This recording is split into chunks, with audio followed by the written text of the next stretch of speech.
बांग्लादेश में शेख हसीना सरकार को उखाड़ फेंकने वाले छात्र नेता नाहिद इस्लाम ने यूनिस सरकार की कैबिनेट से इस्तीफा दे दिया है।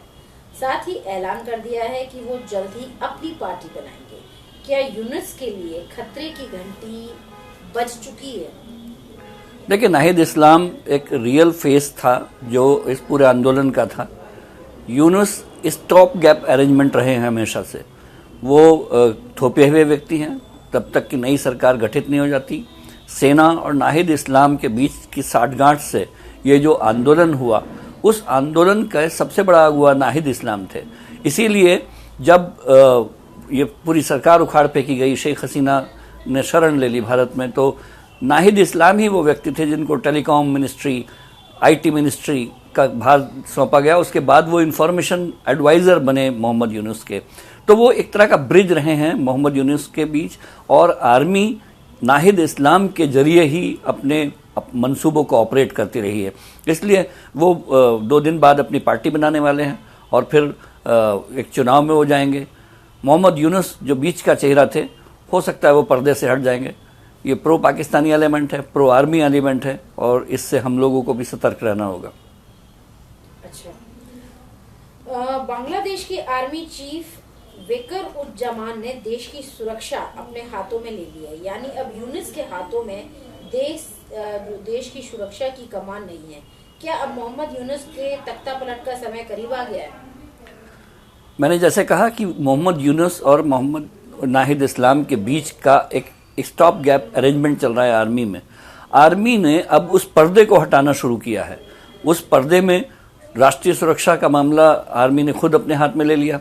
मोहम्मद यूनुस एक पपेट एलिमेंट है, एक कठपुतली है, और वो उनका अंत बहुत करीब है। ये अगर ब्लडी क्रांति नहीं होती है तो एक चुनाव में जो अक्सर बांग्लादेश में घोटाले वगैरह होते रहे, उसके जरिए हो सकता है कि आर्मी के समर्थन के जरिए नाहिद इस्लाम की पार्टी जो नवगठित होगी वो सत्ता में आ जाएगी। सर, शेख हसीना की कहीं कोई एंट्री हो सकती है क्या? अगर यूनिस सरकार हटती है तो क्या शेख हसीना को दोबारा एक गैप, एक पैसेज मिल सकता है वापसी का? शेख हसीना की पार्टी को इन एलिमेंट्स ने, जो पाकिस्तान परस्त एलिमेंट हैं, उन्होंने पूरी तरह से डिस्क्रेडिट कर दिया। उनको ये साबित कर चुके हैं कि शेख हसीना भारत की पपेट हैं, और वो एक सेंटीमेंट बांग्लादेश में इस समय बहुत हाई है। साथ ही उन्होंने अल्पसंख्यकों पर, खासतौर से हिंदुओं पर जो हमले कराए हैं, उसके बाद नफरत का जो ज्वार है हिंदुओं, अल्पसंख्यकों के लिए, और वो ज्वार शेख हसीना की पार्टी के ऊपर थोपा जा रहा है। तो मुझे नहीं लगता कि शेख हसीना की पार्टी, अगर कोई चुनाव होगा तो उसमें वो अपने आप को साबित कर पाएंगी या ऊपर आ पाएगी।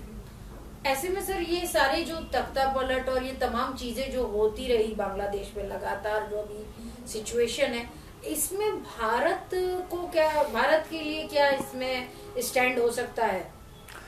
देखिए, भारत को तो वेट एंड वॉच की स्थिति ही है। अगर भारत ने शेख हसीना को अपने यहाँ शरण दी हुई है, उसको पॉलिटिकल एसिलम को उन्होंने कहा कि एक्स्ट्राडाइट करिए, हम उनको मुकदमा चलाना है, भारत ने उसको अभी जवाब नहीं दिया, लेकिन प्रत्यर्पण शेख हसीना का भारत नहीं करेगा। तो भारत, मुझे लगता है कि अपने मौके की, अपने खास ऐसे जमीन पकने के इंतजार में है जहां जब ये जो राउडी एलिमेंट हैं, जो कट्टरपंथी एलिमेंट हैं, अगर ये इनका पर्दाफाश होगा, अगर ये जनता को ठीक से हैंडल नहीं कर पाए, तो एक वो समय आएगा जब शेख हसीना की पार्टी की वापसी हो सकती है। ऐसे में वो वापस जाएंगी और उनका कुछ भविष्य है। लेकिन फिलहाल शेख हसीना के हाथ से, उनकी पार्टी के हाथ से, भारत के हाथ से ये बॉल निकली हुई है। सर, इसमें एक सवाल और बन सकता है कि अभी जो भारत और बांग्लादेश के रिश्ते हैं, उसके लिहाज से इस स्थिति को आप कैसे आंकते हैं? क्या आंकलन है उसको लेकर? मुझे लगता है कि भारत को पहले बहुत सतर्क रहना चाहिए था। वहां पर पाकिस्तान ने, चाइना ने, और बहुत दिलचस्प बात यह है कि इसमें अमेरिका तक की डीप स्टेट ने साथ दिया उनका, और ये बहुत लंबे समय से चल रहा था। भारत को इसमें प्रोएक्टिव कदम उठाने चाहिए थे, लेकिन जब अब हाथ से कुछ निकल ही गया है तो भारत को ये सुनिश्चित करना चाहिए कि वहां पर आईएसआई, पाकिस्तान, चाइना अपने हाथ पैर पूरी तरह से इतनी जड़ें ना जमा लें कि भारत की कूटनीति वहां पर सफल ना हो। लेकिन इतना भी तय है कि भारत का बैकयार्ड है बांग्लादेश, और भारत से कोई भी बड़ा पंगा लेकर बांग्लादेश नहीं चल सकता।